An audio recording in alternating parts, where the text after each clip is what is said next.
welcome to a special Saturday edition of Live from America. I am your ever so humble, ever so God-fearing, and God-loving host, Jeremy Herrell, the hip-hop patriot. I am so incredibly glad to be able to come to you live here from CPAC in Florida. I want to give some live shout-outs real quick, and then we'll talk about a whole bunch of things. But I'd like to give a live shout-out to Linda Ryder. How you doing? Sandra Jones. Very good to see you, Sandra. Thank you so much.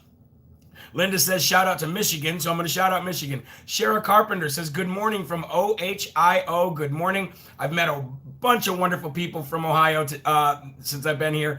Natasha Garrison, how are you? Leona Anderson, Robert Tees, hello. Jeremy Clayton, again, from Michigan. We got Vicky Vale. We got Thelma Schiller from Michigan as well. Boy, we got a lot of Michigan folks in here today. Even Christopher Wilkinson from Michigan. Terry Jones from, she says, did you see the good news from Arizona? Yes, we're going to be talking about that a little bit here in a minute. Rhonda Crum, how you doing? Richard D. Simone says, we love Jeremy. Well, I love you. Leslie Spence says, I'm so envious. You know what I'm envious? I'm envious of God Almighty and Jesus Christ, my Lord and Savior. But thank you so much. Darlene Horton from Michigan. Wow, we got a lot of Michigan. Lynn Lewin says, happy you're back today. Well, you know what? I owe it to you guys. I know today is technically actually the Sabbath, and I try not to do anything. I try not to do anything from sundown on Friday to sundown on to Saturday.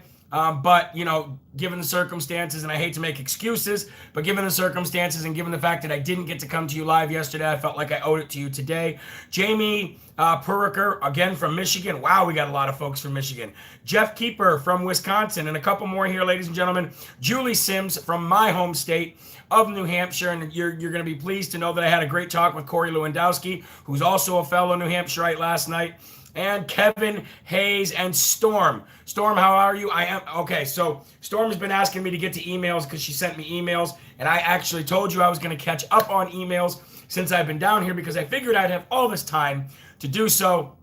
That has not been the case, but I actually have my computer open this morning. I have been responding to emails today, and I'm going to limit my time down at CPAC today just so that I can sit and respond to some of your emails. I've gotten a ton of great interviews. I know that, you know, CPAC only comes around once a year, but it's more important to me to make sure that I continue to respond to you than it is to hang around down there and try to get more interviews. I know that's what I'm here to do, but I'm also here for a duty for all of you guys as well. So if you could do me a quick favor, a lot of people do not know that I'm live today. When they go to my website, they go there Monday through Friday and they're prompted to the live video. They do not know I'm live today, so if you could do me a favor, copy the link, text it to your friends, share it on your Facebook pages, share it on your Telegram, get the word out that we are definitely out, that we are on today and that we are live. And I would appreciate that very much. Okay, ladies and gentlemen, before we get started, as always, we are going to do the Lord's work and give him our attention today, give him our respect and our love. And one thing, I'm going to tell you something. I felt really bad today. I really did, because I have not been able, because of getting to bed late, waking up a little later than I wanted to, going right down to CPAC. I have not put the Lord first. And I feel terrible about that, meaning I have not been able to send you guys your morning devotionals. I have not done my normal routine, which has thrown me all off. And before I came live this morning, just now, I was on my knees begging for forgiveness and asking the Lord to put me back on the, because what I read to you this morning is going to make you understand why, ladies and gentlemen, that I felt that way, okay? Yes, I am slacking. You're right, Jason, I am. So I'm going to read to you first from Jesus Calling, and then I'm going to go to the verse of the day. But when I read from Jesus Calling just a little bit ago, it made me go, wow, I'm not holding up to my end of the bargain. It says, February 27th, year of our Lord, 2021, keep your eyes on me. Waves of adversity are washing over you, and you feel tempted to give up. As your circumstances consume more and more of your attention, you are losing sight of me. When I read that part right there, I felt like breaking down and crying. I really did. I'm not going to lie to you. I try to be as transparent, as real with you as folks as I can possibly be with anybody that I talk to ever. And when I read that part right there, As your circumstances consume more and more of your attention, you are losing sight of me. Wow. And then it says, yet I am with you always, holding you by your right hand.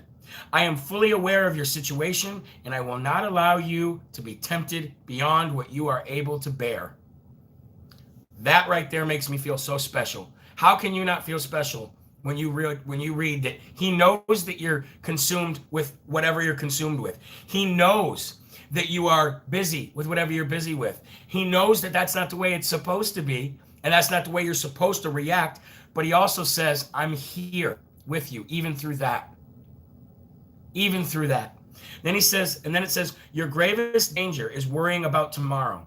If you try to carry tomorrow's burdens today, you will stagger under the load and eventually fall flat. You must discipline yourself to live within the boundaries of today. It is in the present moment that I walk close to you, helping you carry your burdens. Keep your focus on my presence in the present.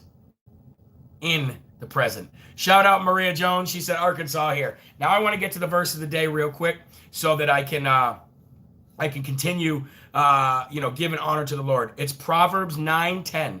And it says, the fear of the Lord is the beginning of wisdom, and the knowledge of the holy is understanding. Now, I start off every show with saying, you're God-loving and God-fearing host. Now, what this means, guys, this isn't a fear as in you're supposed to fear God like I'm afraid of him. It's not a bad fear. The understanding of the fear of God is the beginning of wisdom. You cannot have heavenly wisdom. You cannot receive that gift from God unless you understand who God is, what God has done, and what he's doing for you on a day-to-day basis. It's a good fear. It's an understanding and having the respect and the honor that you're supposed to have for what he is and what he can accomplish, ladies and gentlemen. That is the greatness of the Lord. So make sure that the beginning of understanding starts with the fear of the Lord, but not a bad fear. Definitely a good fear. Okay? Now, let's move on to the topics and the news, everyone, because we have a lot to talk about. Now, I have one thing that I have done down here. The greatest thing that I have done down here is network. And not network to further my channel. Not network to further my audience. No. When I say network, what I mean is I have networked with grassroots Republicans. People on the ground doing what I'm doing, or in maybe a different way. Grassroots people who are trying to make a change in their local, state, and even nationwide. They're trying to make a change. They're trying to do better. They're trying to educate. They're trying to get involved, and they're trying to get people around them involved. Okay? One person that I've had the honor of sharing some time with down here. And the funny thing about this, let me explain something real quick to you. I have not been wearing my sunglasses everywhere down here, so people have not known that I am who I am. I've been having lunch with people who realize halfway through lunch who I am and then freak out and go, oh my gosh, give me a picture. Everybody's going to be so jealous. And I'm like, oh my God, sorry. I spent time with this person I'm about to talk to you about. She didn't know who I was until like a day and a half after we were like hanging out and discussing things and talking. And she was actually friends of mine. That's how I even met her. And she's like, last night she told me, you have no idea. She's like, it's so crazy. It's so crazy that I didn't know that it was you because I hadn't been wearing my sunglasses.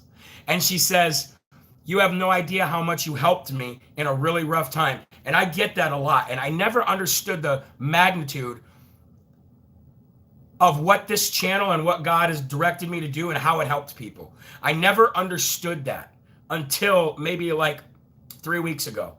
And I started getting just thousands of emails telling me the same thing. And I'm ever so inspired and humbled by that. But as soon as I put my glasses on, people seem to know who I am. So it seems like the glasses are like part of my face now. Storm says, you bring us hope. No, I see what you're saying. I do, but I don't feel that way. I don't. I feel that God's bringing the hope and he's just using me. And I'm just ever so grateful. But this lady's name is Dr. Shannon Kroner. Okay. She's the executive director of a 501c3 that she started, and she lives in California. She lives in LA.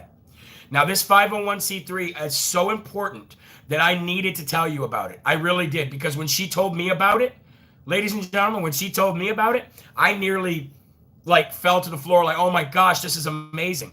Okay. Now she runs a nonprofit called For Us. And what that stands for is Freedom of Religion United Solutions. And you can go to forunitedsolutions.org. Not the number 4, just FOR, forunitedsolutions.org. Do you know what this 501c3 is, ladies and gentlemen? Do you know what it is? I'm going to tell you. This 501c3, she is networked with pastors and rabbis and even people of other faith, leaders of other faith throughout the country. And what she's done is she has got the right lawyers and the right religious leaders and the right information to allow you to be exempt if you really are a person of faith. It allows you to be exempt from your employer making you take the vaccine in order to keep you employed. Now, there's a lot of people out there that are being forced to take this vaccine in order to stay employed. She has successfully, ladies and gentlemen, 80% success rate. 80% success rate. She has been able to get these people to get the lawyers of this 501c3 and religious leaders to write whatever they need to write to back up the fact that that it's against their religion to take this vaccine, this mark of the devil. Now, most of the people she works with are Christians, okay? Most of the people she works with are Christians, but they're Jewish leaders as well. And she has successfully, with an 80% success rate, she has gotten these people to be able to keep their jobs through this foundation if they are at risk, if their employers are telling these people, you're going to be fired if you don't take this vaccine. She has made it so that these people get to keep their jobs, all right? And please speak about CPAC telling you, I will. But she's made it so that people can keep their jobs because they should not be taking this vaccine if they don't want to. And for a lot of people like me, it changes. I think it changes my DNA, and I don't want some foreign agent being injected into my body that God gave me. All right? So make sure you check out forunitedsolutions.org if you're having a problem with this, or if any way, shape, or form you are at risk of losing your job because you can't take the vaccine. This is the kind of networking I'm talking about. I'll repeat the link one more time, forunitedsolutions.org. Okay? Now, moving on. The left is now going after Patrick Byrne. Now, you know who Patrick Byrne is. He is the former Overstock CEO. He's also, I didn't know he was the former stock CEO. I didn't even know who he was until he started coming out with Sidney Powell, Mike Lindell, Lynn Wood about this election fraud. All right? Then I knew who he was. Then it seems like everybody knew who he was at that point. All right? And the left is now going after him because of his efforts to get the election fraud out there. The left is coming after him because of his patriotism and because of his honor and because of his truth that he was putting out and because of his integrity, knowing what it was going to do to him, knowing what it was going to do to his reputation, knowing what it was going to do to any income that he would make. They are now coming after him. Matter of fact, the people that are coming after him is Melissa Hodgman. Melissa Hodgman is the wife of former disgraced scumbag, loser, left-wing devil Peter Strzok. All right? She can't even keep her own marriage intact, but she is now the head of the SEC under Biden. And as the head of the SEC, she is now coming after Patrick Byrne and looking into any misdealings or mishandlings that he did as when he was the CEO of Overstock.com. Think about that. Think about how such a retroactive revenge move that doesn't even nothing. Why would they even be? Listen, if there was problems in his finances, if there was problems in the way that he ran something, if there was problems in anything at all, then you would expect the IRS would have done something a long time ago. But there is no problems. There is no issues, okay? The issue here is that this is a revenge a strategy. This is a revenge tactic. It is truly, truly disgusting what these people, the lengths of what these people are willing to go to in order to silence you, shut you up, ruin you, destroy you. All right? And Melissa Hodgman, who now runs the SEC, is, now here's another thing too. You know what I never understood?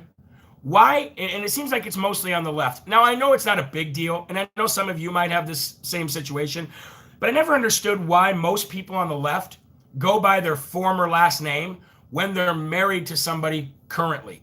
Her last name should be Strzok. It should be Melissa Strzok. Not that that's newsworthy, but as I'm reading this and as I was reading the story, I'm thinking, why is she going by Melissa Hodgman if she's still currently married to Peter Strzok? It is so odd. You know what I mean? But that's what these people do. They come after you to try to silence you, cancel culture you, destroy your reputation, destroy a business, destroy anything they can of your life. And look at Mike Lindell. Mike Lindell says, why do you think I would put myself through this? What do you think I would put myself through this for? He's like, I can't see my grandkids. My family is in danger. I'm going to lose $65 million this year from my business. Why would I do that? Why would I go through all this? Why would I get all these stores have me removed from their stores, like, you know, Bed Bath and Beyond and all these other stores? Why would I put myself through that if this stuff wasn't true? You know what I'm saying? And the same thing is happening here to Patrick Byrne. And you know what? I just pray to God that God can help them. God can protect them for trying to get the truth out, trying to have some integrity here. And I pray to God that he can surround them in an armor of God and help them through this time. All right. We're going to talk about, somebody asked if I'd talk about CPAC and this whole thing with what I said on the radio when I was getting interviewed on iHeartRadio yesterday in Boston. All right. First of all, yes, it is true, ladies and gentlemen. When CPAC, when we asked CPAC if we could park the Save America Freedom bus that you seen yesterday, that we'll talk about here in a little while, we asked them if we could park that here at the convention, at the hotel. All right, so that we could go in and out doing live broadcasts from the bus and give you an idea of what this Freedom bus is going to be doing, where it's going first, what the entire idea behind the bus is. Okay? Their response was, this is CPAC. Yes, we can have a spot for you. We can make sure the bus has a spot to park here. However, because it's affiliated with Real America's Voice News, which is an amazing news station, by the way. If you don't watch Real America's Voice News, you should constantly watch America's Voice News, Real America's Voice News. If you watch OAN, if you watch RSBN, if you like those folks, if you even watch Newsmax, Real America's Voice News is awesome. They're awesome. Well, they happen to be affiliated with Steve Bannon, meaning that one of their slots during a day is given to Steve Bannon and his show, The War Room. Okay? Great show. Steve Bannon, honey badger of the America First agenda, basically the one who pushed President Trump to make it so that it was America First. Now, President Trump had those same, you know, he had those same kind of opinions, and he wanted to live by an America First agenda and president as an America First president. But Steve Bannon is really, really the one that really drove this home. So if you ask me, he is one of the people that should be listened to and honored the most in the movement that we're trying to facilitate, okay? Because he's affiliated with America's Voice News, and they knew that this bus had Real America's Voice News on it, they said, is Steve Bannon going to be with you? And they had to ask each one of us. No, he's not going to be with us. Why? Because if he's with you, don't bother even coming. That's the story. That's the story. Then when we literally last minute, CPAC said, okay, you can bring the bus. Last minute, the hotel here, the Hyatt, which by the way is owned by Governor Pritzker family in Illinois. So odd that CPAC is even held here, right? You know what I'm saying? The hotel said, no, you can't park the bus here. So we had to park the bus an hour away from here and bring the bus here when we want to do lives and we want to go on air and we want to talk about it. That is how much they screwed us over when it came to that. Now, people are saying, why? Why would CPAC do that? Why would CPAC do that? I thought the same thing, ladies and gentlemen. And I'm not saying CPAC is all bad. There's a wonderful people here. Matt Gaetz, Ted Cruz, Josh Hawley, Madison Crawford. There's so many great people here. And not only that, there's so many great news organizations here. But CPAC is an establishment, elitist, rhino-run event. That is why. And then you would ask yourself, well, why would they be having President Trump speak if they're not inviting people like Michelle Malkin, if they didn't invite people like Marjorie Taylor Greene, if they didn't invite people like Steve Bannon, if they didn't invite these real, true conservative patriots? Why would they invite President Trump? I'll tell you why. Political capital. Ratings, attention, money, and validity. That is why they are having President Trump speak. Now, I know that the people that run CPAC and President Trump are close. That doesn't mean that the people that run it, are not elitists. That doesn't mean that they're not rhinos. That doesn't mean that they are not the establishment.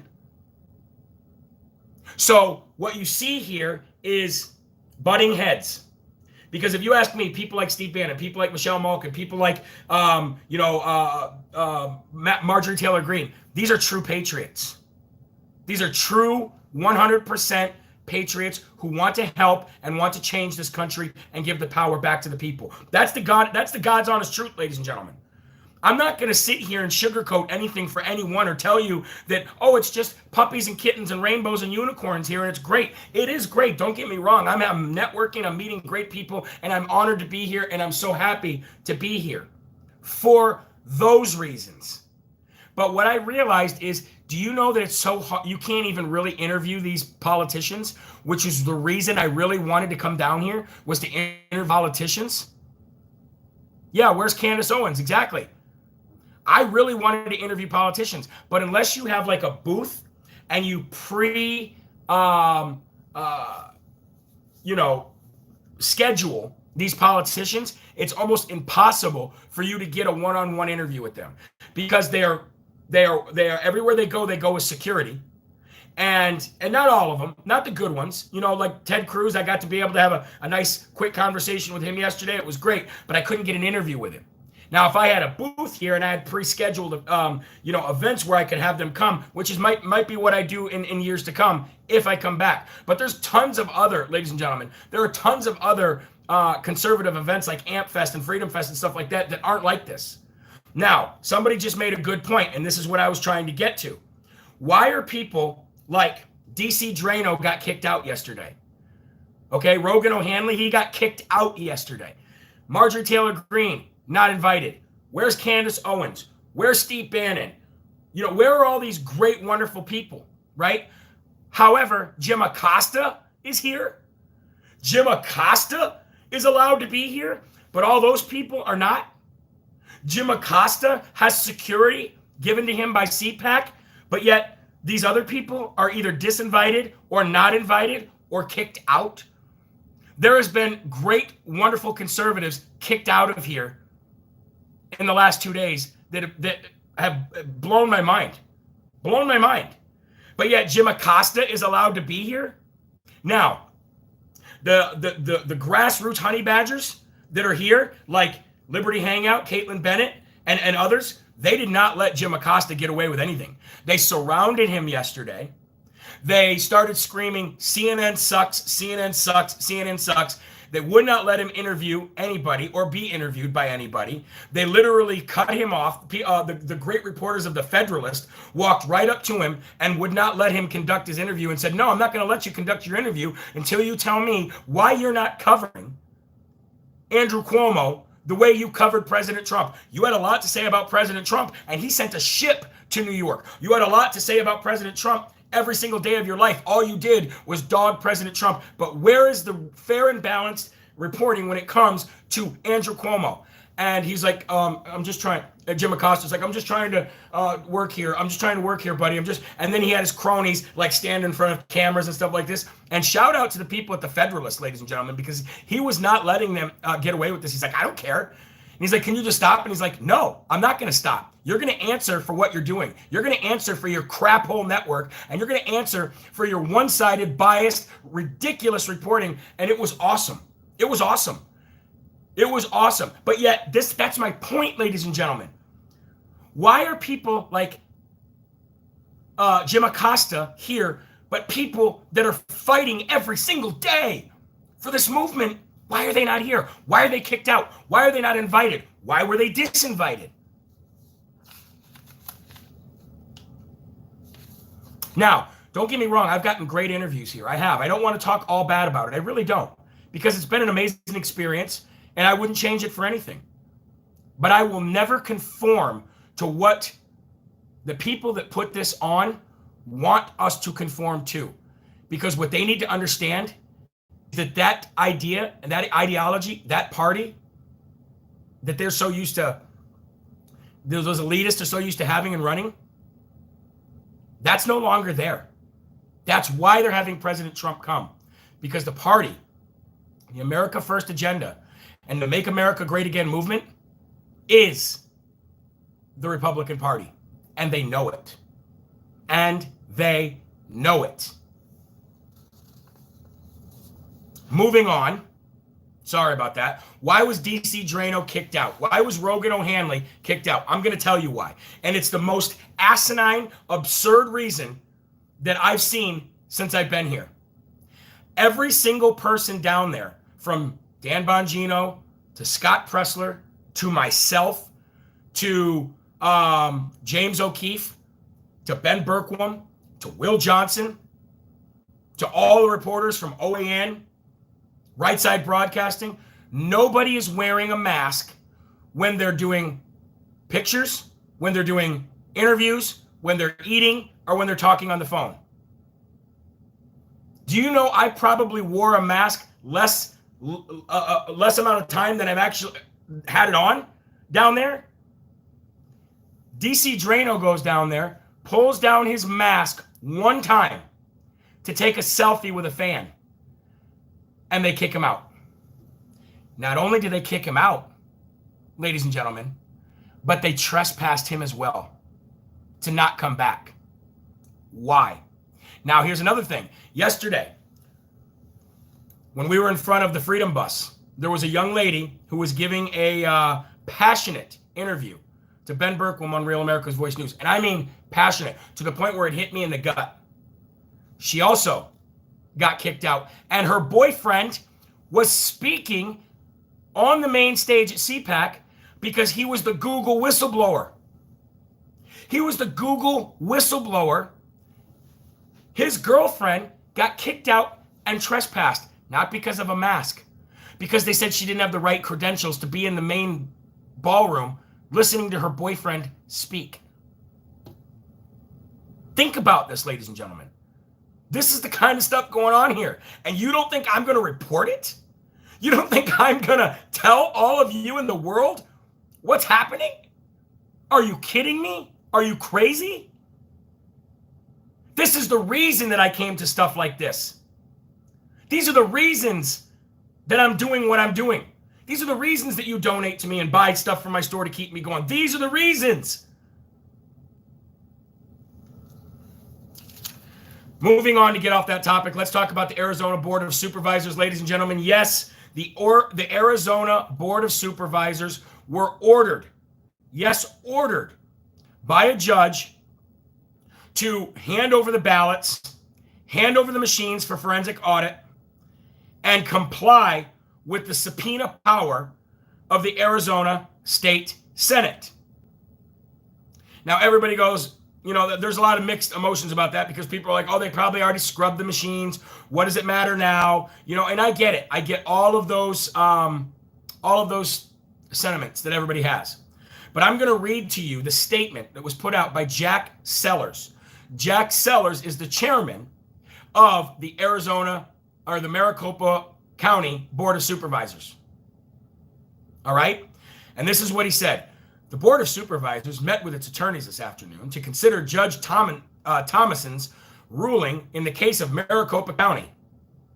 Judge Thomason's rulings brings clarity to whether Senate subpoenas apply to ballots that per state law must be kept private following an election, as well as many other documents and equipment demanded.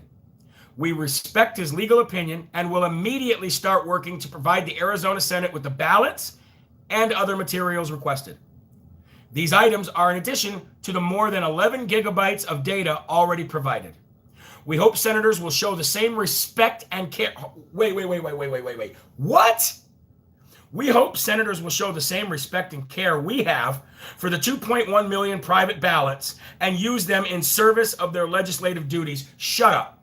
Shut up, Jack Sellers. Shut up. Stop right there. We hope that they will use them in the same respect that we have in regards to the 2.1 million people who want to keep their stuff private. No. Shut up right now. First of all, you did not have the power to ignore those subpoenas. You didn't. You are put there by people who elected you into that position, and you don't have the power over the people that elected people into the state Senate, number one. Number two, you're a liar. You're a straight liar. You have no care in the world about the respect for the people's privacy of the 2.1 million ballots. Because if you had respect for any of those people, the majority of the people in Arizona wanted you to hand over that material. Over 70% of the people in Arizona, in the state of Arizona, who are in charge of those ballots and that equipment, wanted you to hand over that equipment and those ballots for the last 2 months. Stop trying to spin. Stop trying to lie. What a disgrace these people are. Now, will it change the past? I don't know. Probably not. Will it reverse anything? I don't know. Probably not. Will it change the future? 100%. Yes, it will. Will it change the fact of how these people do things in the future? 100%. Yes, it will. So this is what I always talk about when I say we're fighting two fronts. The future and the past. And they coexist. And they coexist. So shout out to Judge Thomason. Shout out to the people, to the state Senate there. They're doing their job. They're doing God's work. And I applaud them for doing so. However, the people that sit on the Board of Supervisors for Maricopa County should all be arrested and should all be charged in contempt of court. If you ask me, that's my opinion. Jennifer Lynn Lawrence, ladies and gentlemen, not the actor, not the disgraced liberal actor, Jennifer Lawrence, but Jennifer Lynn Lawrence was the lady whose tweet that Eric Swalwell and Representative Raskin doctored during the impeachment trial. The failed impeachment trial, by the way. Remember, they put a blue check mark next to her name. They changed the date to make it more relevant and all that stuff like that. Her name is Jennifer Lynn Lawrence. Well, ladies and gentlemen, she has now come out asking for help. Now, I don't know if she's asking for financial help or if she's asking for support in some way, because she didn't specify exactly that. But she came out in a tweet and other posts that she made on other social media, and she said this. She says that it is much worse. The falsified evidence of her tweet and what she said is much worse than she originally thought. And she said this falsified doctor evidence has gotten way out of hand. We found out more stuff basically that they've done. And she's asking for help to hold them and the media legally accountable. They should be locked up for falsifying evidence in a U.S. Senate impeachment trial. She wants to make sure that happens. She wants to sue them. She wants to sue the media. She wants to put them legally, she wants to hold them legally accountable. And hopefully, ladies and gentlemen, she can bring a case that actually sticks and actually makes sense. Shout out to Jennifer Lynn Lawrence for fighting back for what they did to her and how they made her look like she was helping them in any way, shape, or form. Okay? Somebody said Vicky Vale, isn't that Batman's girlfriend? Yeah, because Vicky Vale always watches, and I'm like, as soon as I saw that name one time, I was like, oh, Batman's girlfriend is watching. I'm sorry, squirrel. That's how I get. All right, ladies and gentlemen, moving on. Biden recently visited a warehouse, a factory, and there was a bunch of people there, and there was people there with their kids. Now everybody had masks on and blah blah blah, right? Everybody was wearing their masking pads. I get it. But while Biden was there, I don't know if you've seen the video, but it's absolutely sickening and it's disgusting. And it's actually what Biden always does. But not only did he start touching these kids in weird ways, he couldn't keep his hands off them. This is how pedophiles are, ladies and gentlemen. Now, for YouTube and everything. I'm not saying Biden is a pedophile. I'm just saying it's consistent with pedophilia to not be able to keep your hands off children. And there's many, many, many videos of this old, scary, creepy man putting his hands on children in weird ways that if I did it to your child, you would probably knock my teeth down my throat.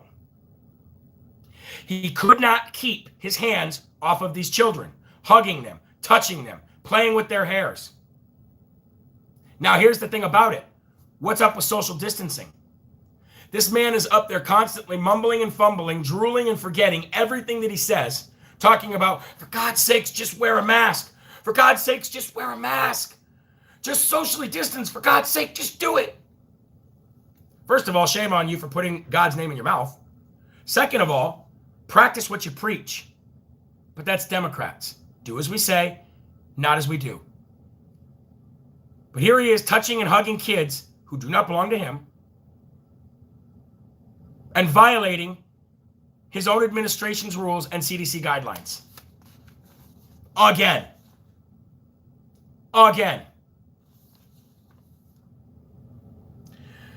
Moving on to some more terrible news. A school principal, they did not release his name in this article or where he's a principal at, so I apologize for not giving you those facts.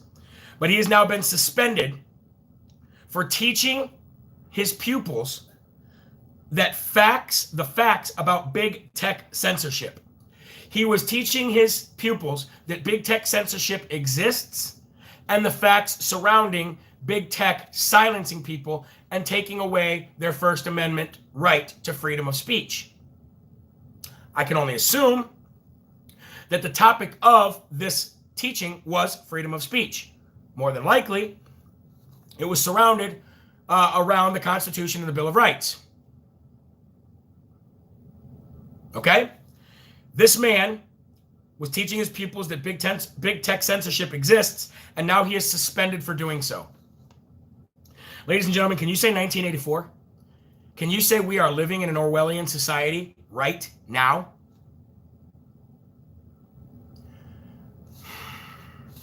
There's two things that are happening in this world right now, ladies and gentlemen. There's censorship of your First Amendment right by big tech.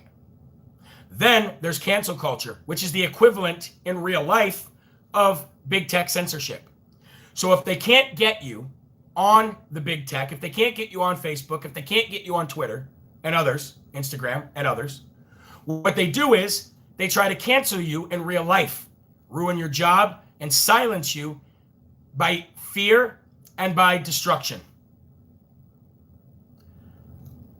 This is why I do what I do. This is why God gave me a big mouth that I never shut up. This is why God gave me courage to do what I do. This is why I will never stop. This is why they will never stop me. They can never do anything that I've not already done to myself in my past that will ever make me have enough fear to shut up. Plus, I've already given my life to my Lord and Savior, Jesus Christ. Do you think I'm afraid of any of you? Never. Ever, ever, ever, ever, ever, ever. And I urge all of you to be the same way if you can. If you can't, I understand. But you can rely on people who can. And you can work together to make sure that you never lose your First Amendment right and that you're never afraid to exercise your First Amendment right.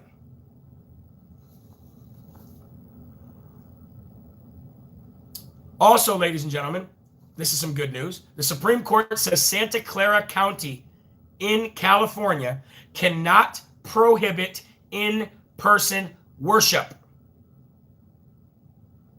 It's sad that we even talk about that being good news, isn't it? Isn't it sad that that's good news? That the Supreme Court actually had to rule that a county or a state cannot stop people from in-person worshiping? We were just talking about the Constitution. We were just talking about the Bill of Rights. We were just discussing the right you have, not given to you by government, not given to you by Google, but given to you by God Almighty at birth. Isn't it sad that that's good news? You want to know what else I heard last night? Talking about Dr. Shannon Croner, who has that 501c3 about the vaccinations and your religious freedoms? You know what she told me? She told me, and I didn't know this, but she told me in California, and some of you who are watching from California now and who will watch the video later might be able to validate this as well. She told me that when the lockdowns were really starting to become a big thing, and they were locking down churches, that they allowed strip clubs to be open and were shutting down houses of worship, but allowed strip clubs to be open as long as the strippers wore masks. They could be completely naked. They could have their body parts all in your face, all on your lap, touching you, whatever they needed to do. But they had to wear a mask.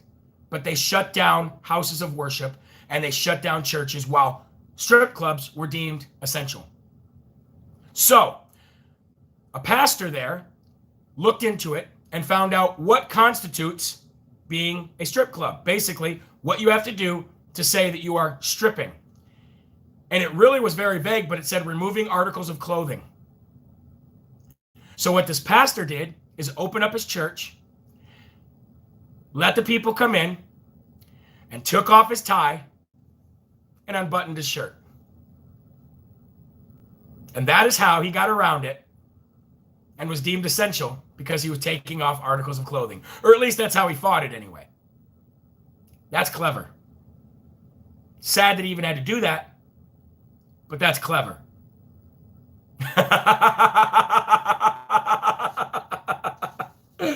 All right, ladies and gentlemen, two more things. Yes, I met with Corey Lewandowski last night. I also met, I have met great supporters of this show. I have met donors. People have come up to me while I'm eating and saying, oh my gosh, I'm a donor. And you know what? There's no greater feeling other than helping people come to God.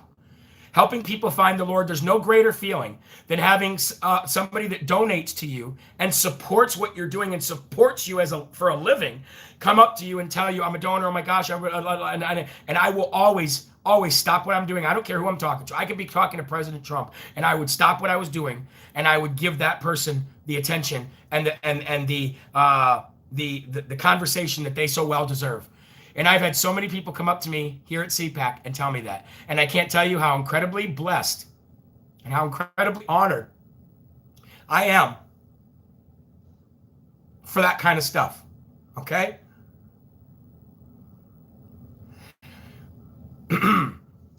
So that was happening last night. And right after that, Corey Lewandowski walks by. And he's a fellow New Hampshireite. Great man. Did a great job for President Trump. And I got to shake his hand last night and sit and have a conversation with him. And I told him that I'm going to be running. Well, I haven't made the ultimate decision yet, but I am very, very close to saying I am officially running for Congress in New Hampshire. It takes a lot of work to even come up to the decision on whether you want to do it or not, okay?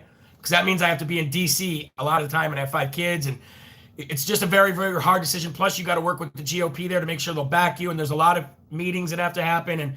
But I talked to him about it last night, and we talked about the guy who ran against Ann Custer last time, Negron, and he shared the same shame. He was on the same page as I was. That Negron was just he didn't have what it took. He couldn't even rile up a crowd that was hand given to him at a Trump rally in New Hampshire. Nobody cared what he had to say. But last night I sat on the Save America Freedom Tour bus with Danny Hamilton, who owns the business. He has 61 buses, and COVID has destroyed his business. So I'm very grateful that we can help him out and get a bus wrapped and have him help us go around the country and do this Save America Freedom Tour. I sat on the bus with him last night until midnight, almost 11 o'clock so. And we talked, just me and him and I, if that's the right way to say it, for a very long time. And he really, really, really, really put a lot of things into perspective to me about what God has me doing and how important it is. Sometimes you don't even realize it. I don't even realize it half the time. I don't realize the reach that God's given me or the people that he's, put in my life. And I got to spend a lot of time with him last night. And it really made me think a lot, and it made me feel really good what he had to tell me. And ladies and gentlemen, this Freedom Bus, this is going to be what God wants me to do. Coming to states near you or in your state, holding town hall events with Real America's Voice News, with Freedom Social Network, with great people, educating people how to get involved. A lot of people want to get involved and don't know how. A lot of people want to be involved in their local, state government or even their school boards, and they just don't know how. They feel overwhelmed. I know it. I know it for 100% fact. Our first stop is going to be in Pennsylvania. I don't know where our stops are after that. I'm not doing the schedule. But you'll know when we're coming. I can tell you that. Our first stop is going to be in Pennsylvania. Don't know where and don't know the exact date yet, but you'll know. And I can't wait to be a part of it. Is it a sacrifice away from my family? Yes. Is it a sacrifice from the regular scheduled programming and stuff that I do? Yes, and I'll apologize for that to you right now. But it is my calling, and it's what God put in front of me now. So that's what I'll be doing.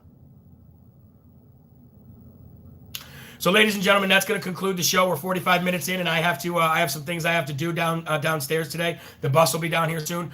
Make sure you tune into Real America's Voice News. You can go right online. I think it's americasvoice.news, but you can watch all live broadcasting right there. We're going to be doing some live broadcasting from the bus in between 2 and 4 o'clock today. So I was on air yesterday, and it was amazing. You might have saw it, and I'll be on air today as well. But I'll be wearing my sunglasses today.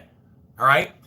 If you, ladies and gentlemen, please go to jeremyherrell.com. Sign up for the newsletter, which I'll be back to a regular scheduled sending out that on Monday. And check out the store. It helps. Every little bit helps. And if you can become a one-time or monthly donor, that helps as well. God bless you, ladies and gentlemen. Remember, there are right ways, there are wrong ways, but only one Yahweh. So stand up tall. Keep your shoulders back, your chest out, and your head up high, because you are a child of God. And no weapon formed against you will ever prosper. God bless you all, and I can't wait to upload all of the interviews when I get home for you to see them all. Thank you so very much, and I'll talk to you later. Have a great rest of your Saturday, and enjoy your worship to God this weekend. Bye-bye, folks.